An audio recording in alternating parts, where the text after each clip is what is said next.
So yeah, man, the Warriors are in trouble. They're down 2-0 to the Kings. At this point, man, if I picked against your team, you're looking pretty good. Let's get to the stomp real quick. Yeah, I think it was completely unnecessary from Draymond. Sure, Sabonis had his leg there. Sabonis got a technical. Okay. And I'm pretty sure Draymond has already said, like, well, it was my balance or whatever. I just don't agree looking at the play. I think he could have got out of there without doing that. I think he just got mad in the middle of the game.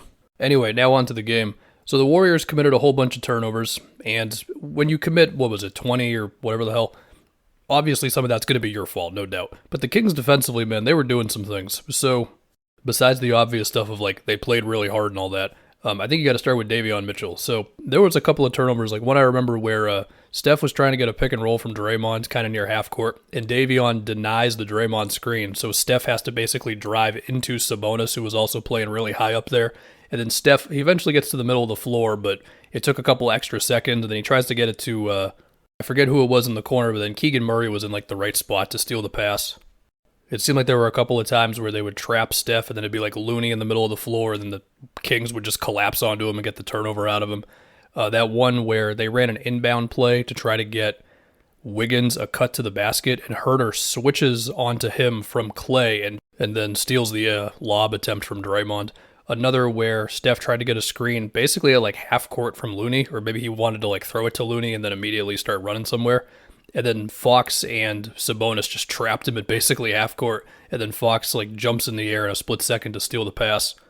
I don't want to just focus on these, so this will be the last one, but Davion switched onto Draymond when Steph was trying to run the Draymond pick and roll, and then Draymond's rolling to the rim, and Davion just has a great steal on the bounce pass from Steph. Davion had another legit one where he like helped in a split second to force a travel out of Wiggins. But it wasn't just the turnovers. I mean, hell, like Kevin Herter blocked a Clay 3-point attempt off of a down screen. Like, how often does that happen? I think Herter had another block where like they brought two to Steph, and then it was Looney in the middle of the floor, and Herter comes from behind and blocks him. Let's get to Steph. So he scored like 28, but he didn't shoot that great. He was like 3 for 13 from 3. And in one sense, it's like, yeah, Steph can make any shot. But I do think the Kings, they were there on those attempts, man. You know, like whether it's somebody being really high up on a screen or switching, or I will say there was one Steph 3 that he missed where Alex Len, it seemed like there was some contact between them. I haven't seen a different angle on it, so maybe I'm wrong. I remember one where Malik Monk was kind of all over him, like after Steph did like a little off-ball set.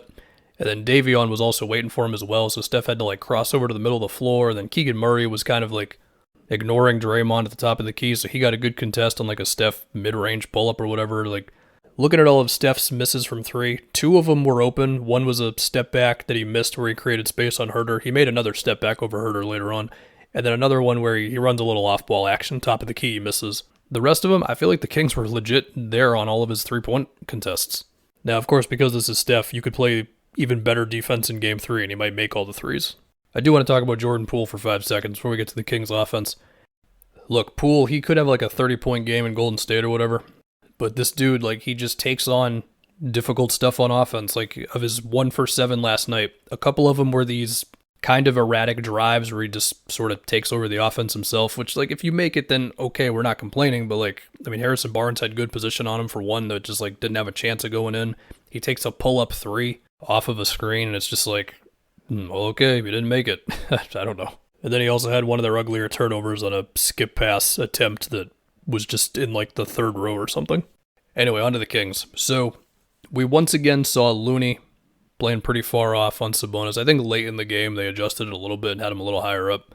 But man, it just felt like the Kings were able to just consistently take advantage of that space, whether it be, number one, Sabonis was better today, like in the post or getting offensive rebounds when he was against Looney and Draymond. So that was big.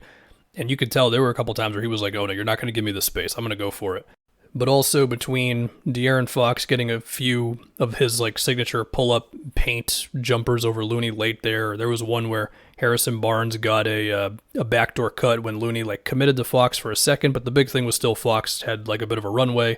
I remember one where Malik Monk got around the Sabonis handoff, and then he had the space to operate, and he hits Sabonis diving to the rim.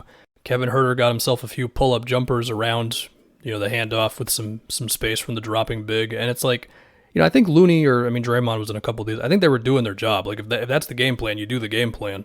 And, of course, one part of that type of defense is hoping that the screen defense from the initial defender is going to be good enough to where the guy can't just come around the screen, no problem.